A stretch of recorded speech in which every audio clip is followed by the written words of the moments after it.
It was a quiet Sunday afternoon, the kind where the light comes through the curtains just right, and everything outside feels suspended in a slow-motion hush. I had just finished watering the plants on the windowsill, the ones that somehow survived my neglect over the years. The house was still the hum of the refrigerator, their only sound accompanying the occasional creak of the old floorboards. Under my bare feet, I was settling into my reading chair. My favourite one, a little frayed on the edges, but shaped just right from years of use. When there was a knock at the door, not loud, just a soft, unsure knock. I wasn't expecting anyone, so I assumed it was someone from the neighbourhood, maybe a package delivery I had to sign for. When I opened the door, I saw Michael, my neighbour's son. He was standing there, in a faded hoodie and jeans a little fidgety, holding a notebook under his arm. I hadn't seen him much since he came home from college for the summer. He was always polite, but quiet, the kind of boy who kept his eyes down and said, "Ma'am, even when you told him not to." "Hi, Mrs. Parker," he said, glancing up at me with those shy brown eyes. I smiled. "Karen, you're 20 now, I think you can drop the missus." That made him smile just a little, and he nodded. "Right, Pin. I was wondering if I could ask for your help with something." I stepped aside, waving him in the scent of coffee, and lavender drifted faintly from the kitchen. "Of course, come in, Michael. Everything? Okay?" He hesitated at the threshold, then stepped in and looked around like he was entering a museum. "Yeah, I didn't want to bother my mum, she's working. And I remember you used to be a teacher." I led him to the kitchen and poured him a glass of iced tea, then sat across from him at the table. He sat down his notebook and tapped the cover nervously. "I'm taking a summer course in writing English comp, and I have to write a personal essay about something meaningful. But I don't know how to start. I keep writing and deleting. I figured maybe someone like you who's lived a full life could give me some perspective that caught me off guard. I hadn't thought of myself as someone people turn to for wisdom.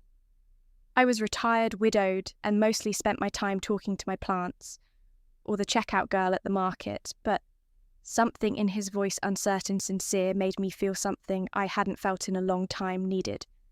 "All right," I said gently, leaning forward. "Tell me what you've written so far." He opened the notebook, flipping through pages of crossed-out lines and scattered thoughts. There were bits about his dad leaving, about feeling like he never quite measured up, and about being scared to share what he really felt with anyone. I listened, really listened, and for a while he just talked. The conversation moved from his class to things I never expected he'd share with me, how isolated he felt since high school, how he didn't feel like he belonged anywhere, not even with his friends as he spoke.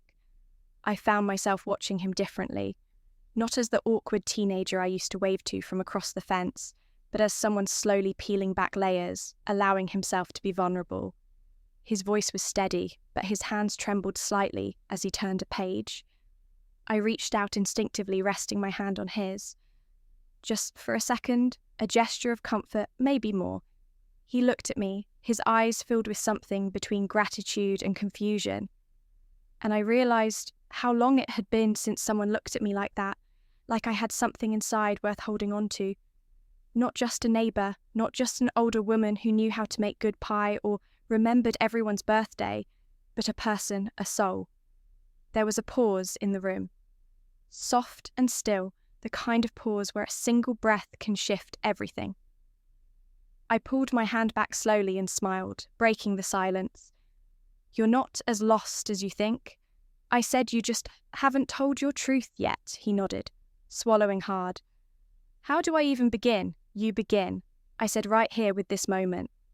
With honesty, we spent the next hour writing together. I told him stories from my past. Not all of them pretty, but all of them true. He listened, really listened, and I could see his confidence building with each sentence he wrote. It wasn't just about the assignment anymore. It was about something deeper, a connection forming when he stood to leave. The sun had started to dip, casting a golden hue across the hardwood floor. He turned to me at the door and said, "Thank you, Karen, you don't know how much this meant." And I knew somehow this wouldn't be the last time he came over, not just for help with homework, but for something neither of us fully understood yet. And maybe that was okay, because sometimes the moments that change us the most don't come with fanfare, they come quietly with a knock at the door. The next time Michael came by, it was raining a soft, steady drizzle, the kind that made everything smell like earth and memory. I had just lit a cinnamon candle in the living room and was halfway through folding a basket of laundry when I heard the knock again, gentle like last time, but this time I already knew who it would be. I opened the door and there he was. Cody pulled over his head, drops of rain dotting his sleeves. He gave me a sheepish smile. "Sorry, I should have called first." "It's fine," I said, stepping aside. "You're always welcome." He took off his shoes at the door and looked around, as if checking to make sure nothing had changed. I don't know why, but something in his presence calmed the space around him. Maybe it was the way he moved slowly, thoughtfully, or the way his eyes scanned the room like he was soaking in something. "More than furniture and walls, I brought something," he said, unzipping his backpack. "I wanted to show you the essay." He handed me a printed copy, the edges slightly curled from being carried around. I sat down on the couch and began to read. It was beautiful. He wrote about our first conversation, about the iced tea, the way I listened, the stories I shared. He even mentioned the light that came in through my kitchen window and how it made him feel like time had stopped. But what struck me the most was the honesty in his words. He wrote about feeling seen, really seen, for the first time in a long while. When I looked up, he was watching me. His expression was unreadable, somewhere between hope and worry. "You have a voice." I said, my fingers still on the page. "A real one, and it matters." He exhaled, shoulders relaxing. I was scared to turn it in. I didn't know if it was too personal. "Personal is good," I said. "It's what makes people care." He nodded, then sat beside me, closer than last time. Not too close, but close enough that I could feel the warmth of his shoulder through the space between us. The candle flickered softly on the side table. Outside, the rain kept falling a rhythm that filled the silence between us without needing to be broken. I'm not sure why he said quietly, but I feel like I can talk to you about anything that touched something deep in me. It's not easy to explain, but when you reach a certain age, people stop looking at you like you're someone they can confide in. You become the wise neighbour, the harmless elder, the woman who waves from the porch. But Michael didn't see me like that. He saw me. There was a long pause. I reached over and gently touched his wrist. "I'm glad you do. You're safe here," he nodded. "I believe you." His eyes lingered on mine for just a moment too long, and I felt something shift, not in a dangerous way, not inappropriate, just unspoken awareness. A line we hadn't crossed, maybe didn't need to, but its presence was undeniable. We spent the next hour talking about his dad, who hadn't called in months, about how he sometimes felt like a ghost in his own home. I shared more about my husband, Gerald, how quiet our house became after he passed. The echoes of routines no longer needed the loneliness you learn to dress in casual clothes, so no one asks too many questions. "You're not like anyone." "I know," he said. "You're not, either." I replied at some point. He leaned back on the couch and I let my head rest on the cushion too. We just sat like that, side by side, listening to the rain. There was something peaceful about it. No pressure to speak, no need to explain, just presence before he left. He turned to me at the door and asked, "Do you think it's weird that we talk like this?" I shook my head. "No, I think it's rare." He smiled, then hesitated. "Can I come by again? Maybe just to hang out, even if I don't need help with anything?" "Of course," I said, "whenever you want." He stood there for a second longer, like he wanted to say something else but couldn't find the words. Then he left the sound of the rain swallowing his footsteps as he disappeared into the misty evening. I stood at the door for a long while, after wondering what exactly this was becoming. wondering if maybe in a world full of distractions and noise, two people could quietly find something meaningful in the spaces in between. I didn't have the answer yet, but I knew it wasn't the end of the story, not by far. The days that followed settled into an unexpected rhythm. Michael would stop by every few afternoons, sometimes with a notebook, sometimes with nothing, but that quiet presence of his that somehow filled the entire room. I didn't question it. Not at first. There was a comfort to it, like hearing a familiar song on the radio when you didn't even realize you needed it. One Tuesday evening, I was in the kitchen making pot roast when I heard the now familiar knock. I didn't rush, I didn't have to when I opened the door there. He was hands in his pockets, hair tousled by the breeze, and that soft look in his eyes. I'd come to recognize he looked older lately, more sure of himself somehow, but still carried that boyish uncertainty in the way his shoulders slouched just slightly. "Smells good," he said, stepping inside. "I didn't mean to interrupt dinner."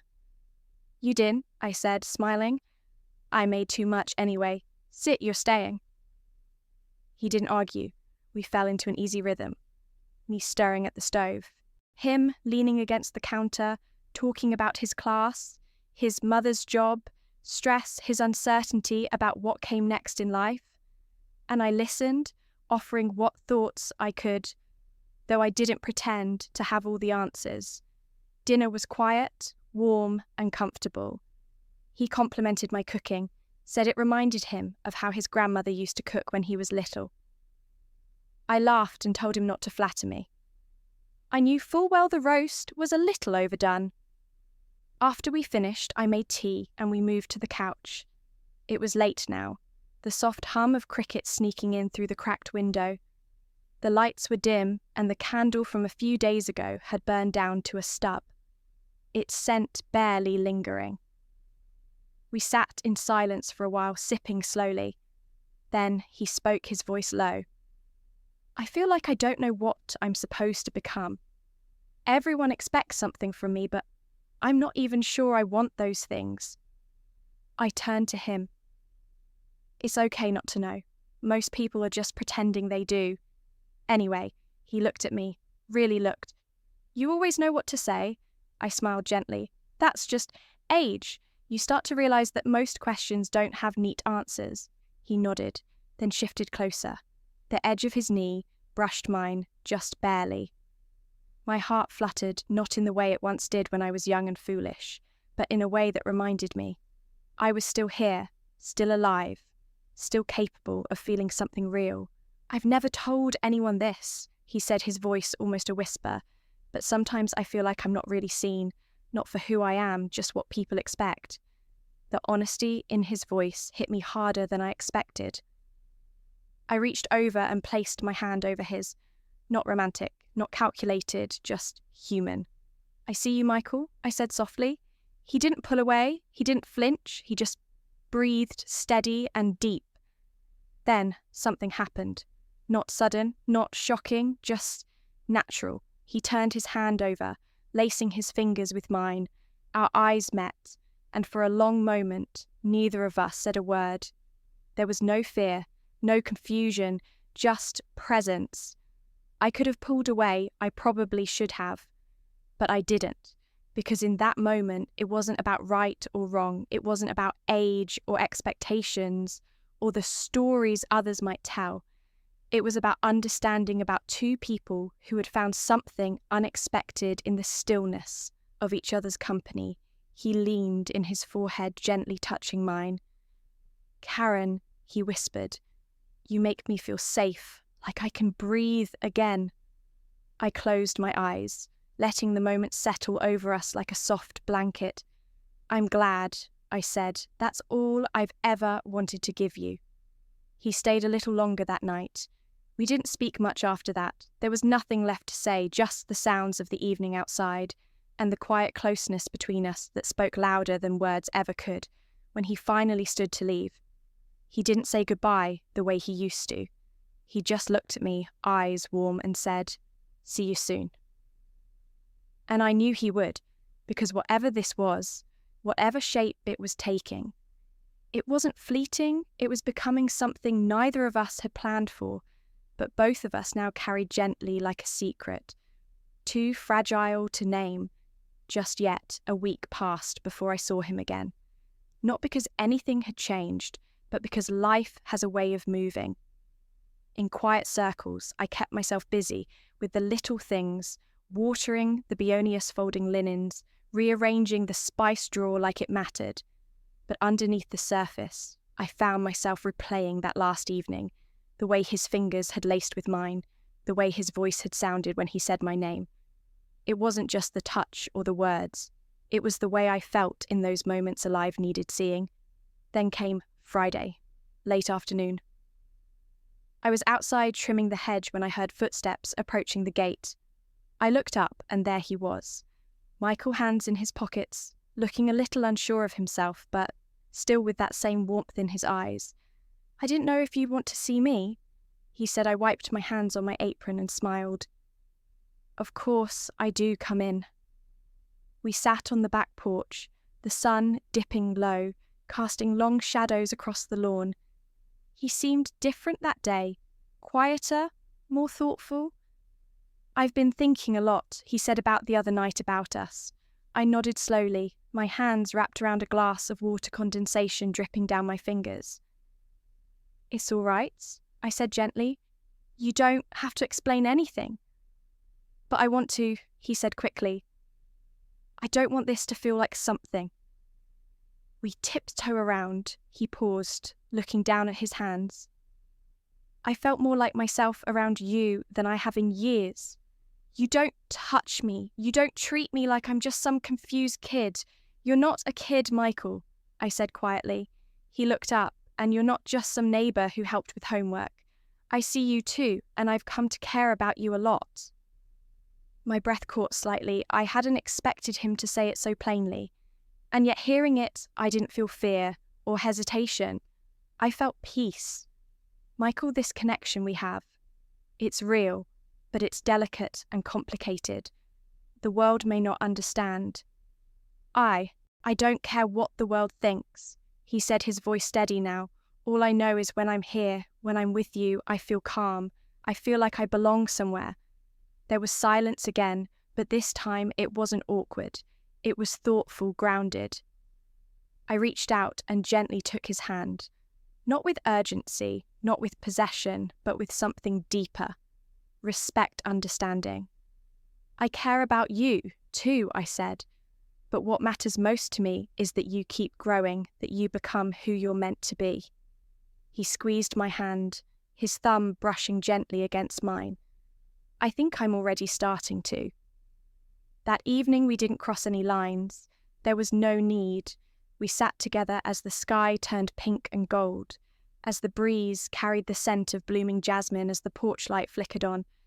We talked about his writing, about my old travel stories, about the strange, beautiful ways life connects people when they least expect it.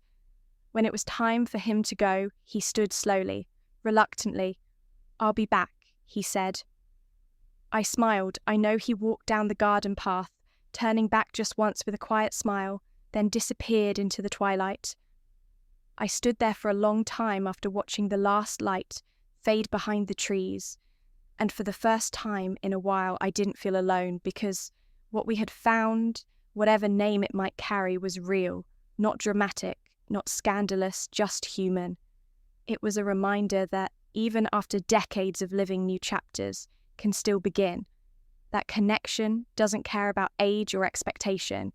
It cares about presence, about listening, about being brave enough to let someone see you, and being brave enough to see them too. That's what Michael gave me, not a spark, but a quiet fire that reminded me I still had so much left to.